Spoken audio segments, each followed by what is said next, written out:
వృషభం వారికి గనక చూసుకుంటే ఇక్కడ మీకు గురువు 2వ భావంలో, ఇంతకాలము ధనస్థానంలో ఉండేటువంటి గురువు 3వ భావంలోకి మారుతున్నాడు.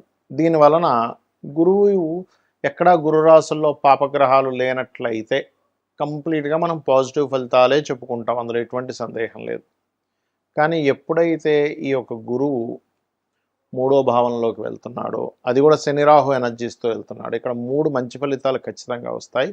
3 విషయాల్లో మీరు 100% జాగ్రత్తగా ఉండాలి. అవి ఏమిటో తెలుసుకుందాం.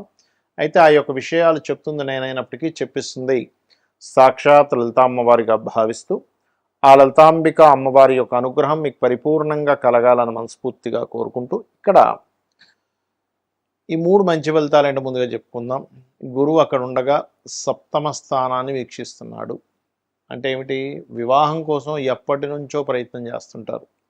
జూన్ 2 నుంచి ఆల్మోస్ట్ నవంబర్ వరకు, నవంబర్ నుంచి మళ్ళీ ఒక 2 నెలలు కొంచెం వెసులుబాటు అయ్యి దాని తర్వాత మళ్ళీ గురువు వక్రిస్తాడు. అక్కడ మళ్ళీ బలాన్ని ఇస్తాడు. కర్కాటకంలోకి వక్రించిన గురువు అంటే ఒకటి వివాహ సంబంధించినటువంటి విషయాలకి చాలా అనుకూలంగా ఉంది, గుర్తుపెట్టుకోండి. 2వ పాయింట్ ఏమిటి అంటే, మీరు గతంలో ఉన్నత విద్యల కోసం అంటే డిగ్రీ తర్వాత చేసేటువంటి విద్యలు ఆగిపోయాయి, లేకపోతే ఆటంకాలు జరిగాయి, క్లియర్ అవ్వడం.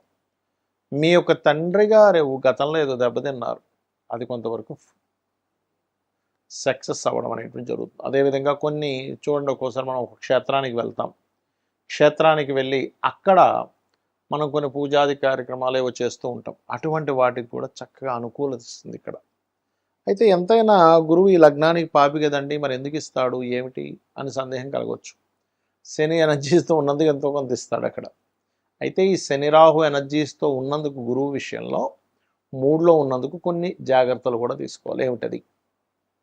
కొంతమంది మన మంచి చెప్పేవారిలాగా, మన గైడ్ చేసేవారిలాగా ఉంటూ మనల్ని రాంగ్ రూట్ పట్టిస్తారు గురువు 3లో ఉన్నప్పుడు, గుర్తుపెట్టుకోండి.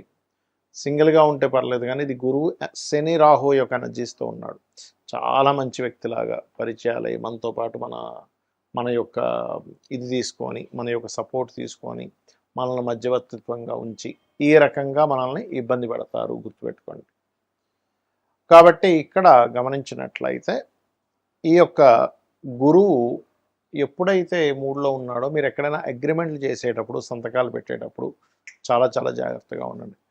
బయటికి మాత్రం చాలా చక్కగా మాట్లాడుతున్న వాళ్ళు ఇన్నర్గా వేరే ఇది ఉంటుంటుంది, గుర్తుపెట్టుకోండి. ఇది చాలా చాలా గుర్తుపెట్టుకోవాల్సిన అంశం. అదేవిధంగా షార్ట్ జర్నీ చేసేటప్పుడు, అందులో ముఖ్యంగా వర్షం పడేటప్పుడు, నీటి ప్రదేశాల్లో షార్ట్ జర్నీ చేసేటప్పుడు, వర్షం పడుతుంది లేకపోతే నీరున్నాయంటే అక్కడ అవి దాటేటప్పుడు కాస్త జాగ్రత్తగా ఉండండి. ఇక మీరు నిత్యము చేయవలసింది విష్ణు సహస్రనామాలు శ్రవణము లేదా పఠనం చేయండి, అన్ని విధాలు బాగుంటుంది. గురువు కర్కాటక రాశిలోకి మారుతూ ఈ సంవత్సరం, మనకు పోయిన సంవత్సరం ఎలా అయితే వృషభంలో ఉన్నటువంటి గురువు మిథునంలోకి, మిథునం నుంచి మరలా కర్కాటకంలోకి వెళ్ళి మళ్ళీ కర్కాటకం నుంచి మిథునంలోకి వచ్చి కూర్చున్నాడు. ఈ సంవత్సరం కూడా 3 రాసులు అంటే మిథునంలో ఉన్న గురువు ఇప్పుడు మనకి కొత్త సంవత్సరాన్ని మిథునంలో ఉన్నాడు. అలాగే కర్కాటకంలోకి వస్తున్నాడు జూన్ 2కి, నవంబర్ 1కి అలాగా సింహంలోకి వెళ్ళి కేతుతో కనెక్ట్ అవుతున్నాడు. దీనివల్ల దేశకాల పరిస్థితుల్లో ఎందుకు ఇంత ఇబ్బంది? ఎందుకంటే గురువు ఉచ్చస్థానంలోకి వెళ్తుంటే ఇబ్బంది ఏంటండి? నేను చాలా రోజుల క్రితం చెప్పాను ఏమండి, గురువు కాదు, గురువు యొక్క స్వరూపం పూర్తిగా పాడైంది అని. అందుకే చూడండి, విపరీతమైన ఎండలు, విపరీతమైనటువంటి వర్షాలు, ఒక రకమైనటువంటివి అన్నీ కూడా చెప్పుకున్నాం, మన యూట్యూబ్ ఛానల్లో ఉన్నాయి. అదేదో అంటే విపత్తు వచ్చేస్తుంది అనేటువంటివి మనం వింటూ ఉన్నాం వార్తలు. ఎందుకు? కారణం ఏమిటి అంటే సర్పదోషాన్ని ఇన్నర్గా క్రియేట్ అవుతుంది అక్కడ. సర్పదోషం ఎలా క్రియేట్ అవుద్ది? రాహువు వల్ల, కేతువు వల్ల. రాహుకేతువులు ఇంకొక గ్రహంతో కంజంక్షన్లో ఉన్నప్పుడు సర్పదోషాలు క్రియేట్ అవుతూ ఉంటాయి కదా. రైట్. అయితే ఈ కంజంక్షన్ విషయంలో ఇక్కడ ఒక మంచి కంజంక్షన్ కూడా ఉంది, అది కూడా ఏంటో చెప్తాను.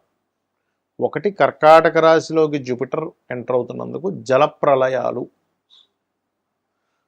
జలం మూలంగానే కొన్ని వైరస్లు రావడం, ఈ కుజుడి మీద ఈ గురువు మీద కుజుడి యొక్క దృష్టి ఉన్నందుకు ఆ యొక్క దృష్టి మూలంగా కొన్ని యుద్ధ సంబంధించిన అనవసరమైన ఉద్యమాలు, వద్దన్నా సరే పిచ్చి పిచ్చి ఉద్యమాలన్నీ కూడా జరుగుతాయి ఈ లోకంలో.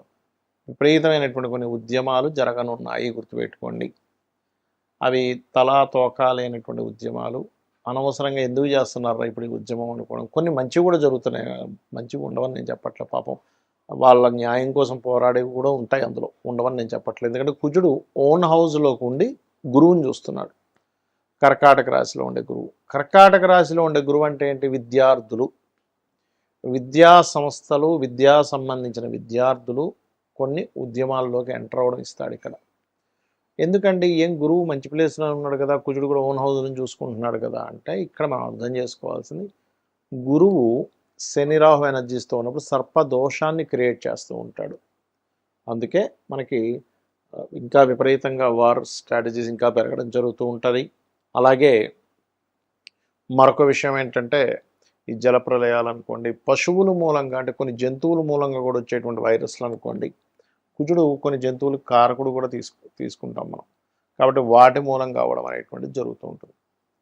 మరి ఈ యొక్క ప్రభావం ఇలా ఉన్నప్పుడు అందరూ చేయవలసినటువంటి రెమెడీస్ ఏమిటి? ఇక్కడ మీ లగ్నం తెలిసినా, మీ రాశి తెలిసినా తెలియకపోయినా, మీది ఫలానా నక్షత్రము అని చెప్పి మీకు తెలిసినా తెలియకున్నా కూడా మీరు చేయవలసినటువంటి పరిహారాలు ఏమిటి ఇక్కడ అని చెప్పి చూసుకున్నట్లయితే, ప్రధానంగా ఇక్కడ మీరు చండీ, మీ ఇంట్లో మీరు చండీ చేయించుకునే స్తోమత కనుక మీరు కలిగి ఉన్నట్లయితే ఖచ్చితంగా ఇంట్లో చేయించుకోండి.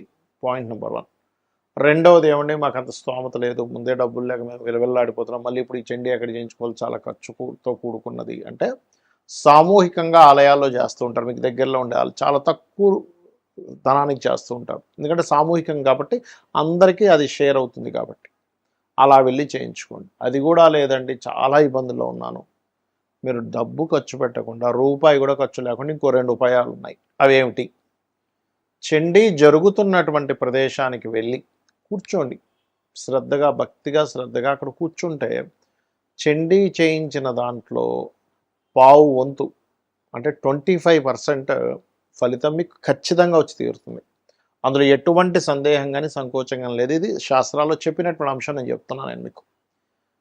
అలా కూడా కాదు, నేను ఏదో దుబాయ్లో ఉన్నాను, ఎక్కడో ఉన్నానండి, నా పరిస్థితి ఇలా ఉంది, ఇక్కడ ఎక్కడా కూడా అక్కడ చండీలు అవి ఏం చేయరు. అప్పుడు ఏమిటి? యూట్యూబ్ ఉందిగా, మీరు ఎక్కడున్నా కూడా, మీరు ప్రపంచంలో ఎక్కడున్నా యూట్యూబ్ ఉంది. ఆ యూట్యూబ్లో చండీ పారాయణము అని కొట్టండి, వినండి. ఏమిటండి అంత కన్ఫ్యూజన్గా ఉందనుకుంటే లలిత వినండి, కనీసం సరిపోతుంది, ఏమీ అక్కర్లేదు. ఎందుకంటే మీకు స్తోమత ఉంటే ధనం పెట్టి చేయించుకోండి, స్తోమత లేకపోతే కేవలం లలితా సహస్రనామాలు విన్నా మీకు ఆ ఫలితం వస్తుంది. అమ్మవారు అమ్మలాగా కాపాడుతుంది, ఒక బిడ్డని ఎలా కాపాడుతుందో అలా కాపాడుతుంది. ఎలాంటి వాటి నుంచి కాపాడుతుందండి? అనవసరమైన విపత్తుల్లో మనం చిక్కుకోకుండా. గోచార గ్రహాల్లో ముఖ్యంగా గురువు కర్కాటకంలోకి అతిచారంలో, ఈ అతిచారం వల్ల ఏమిటంటే మనం లాస్ట్ టైం కూడా చెప్పుకున్నాం, అతిచారానికి ముందే చెప్పాను ఏమంటే గోల్డ్ రేటు, సిల్వర్ రేట్ ఎలా పెరుగుతుందో పిచ్చి పిచ్చి పెరుగుతుందని. అలాగే ఇప్పుడు కూడా పెరిగేటువంటి యోగాలు ఇస్తూ ఉంది. ఇది ఒక సంవత్సరం వరకు ఉంటుంది. అయితే ఇందులో ఒక గమ్మత్తైన విషయం ఏంటంటే ఈ గురువు కేతువు కలిసి సింహరాశిలో కలుస్తారు. అదొక సాధనా సమయంగా చెప్తారు శాస్త్రంలో. అంటే ఎవరైనా సాధకులు కొన్ని గురువుల దగ్గర కొన్ని మంత్రాలు తీసుకొని, లేకపోతే కొన్ని బీజాక్షరాలతో కూడినటువంటి ఉపదేశం తీసుకొని చేస్తూ ఉంటారు. వారికి నవంబర్ 1వ తేదీ నుంచి 25వ తేదీ వరకు ఈ 25 రోజులు సాధనా సమయంగా చెప్పుకోవచ్చు. కాబట్టి ఇలా చేయండి.